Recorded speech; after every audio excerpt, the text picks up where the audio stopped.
Donc les auxiliaires jouent également un rôle majeur dans la gestion des populations de pucerons au champ. Donc parmi les auxiliaires que l'on peut rencontrer sur betteraves, on peut trouver des larves de coccinelles qui sont des prédatrices généralistes de ravageurs.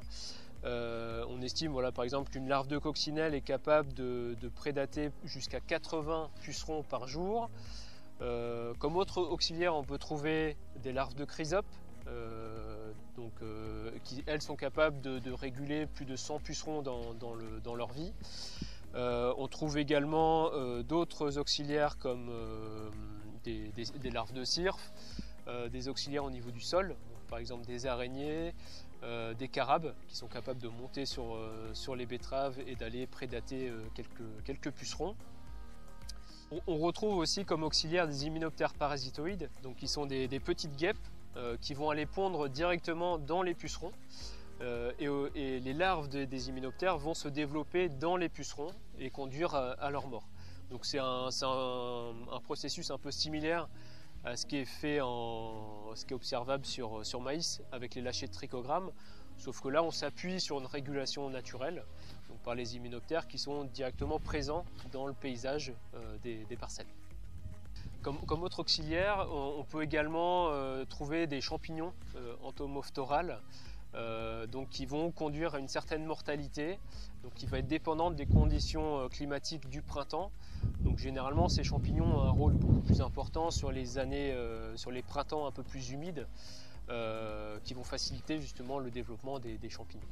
Donc généralement sur betterave, on constate un décalage entre l'arrivée des pucerons et l'arrivée des auxiliaires, avec une arrivée des auxiliaires qui va être un peu plus tardive.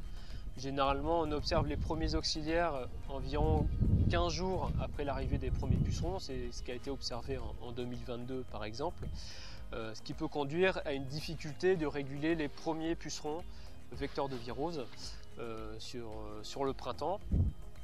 Et les auxiliaires vont jouer un rôle beaucoup plus important en fin de printemps, justement pour gérer les colonies de pucerons qui sont un peu plus importantes. Si le seuil n'est pas atteint, j'avoue que je compte un peu sur mes coccinelles. Alors, je dis pas que je regarde toujours s'il y en a beaucoup ou pas, mais c'est vrai que ça fait partie des éléments qui sont pris en compte factuellement pour déclencher une intervention. Si les pucerons sont là malgré tout et sont bien installés, qu'on n'a pas réussi à les anticiper, l'intervention est déclenchée l'insecticide est déclenché quoi qu'il arrive. L'application d'une pérétrénoïde, du fait de leur large spectre d'action, va détruire les auxiliaires et donc poser problème quant à la régulation naturelle. Donc ce qu'il est nécessaire d'utiliser, c'est plutôt des apicides stricts qui ne vont toucher que les pucerons.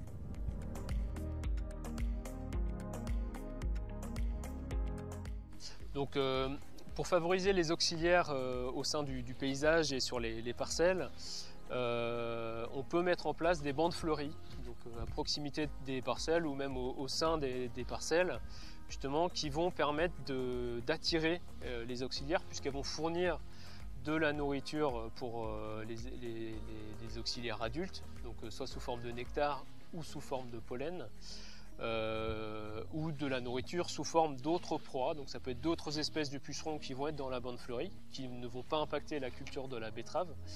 Les auxiliaires vont pouvoir s'alimenter de ces pucerons-là et ensuite aller se disperser dans la parcelle de betterave, où les larves, par exemple de coccinelles ou des larves de cirphe, vont aller prédater les pucerons vecteurs de jaunisse. Donc il y a des études scientifiques qui se sont penchées justement sur le potentiel de régulation qui va être apporté par les bandes fleuries.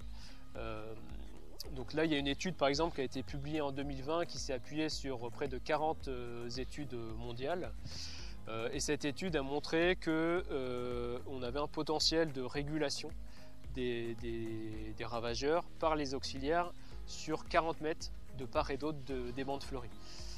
L'ITB mène également des travaux en France pour caractériser aussi cet effet des bandes fleuries au niveau des parcelles.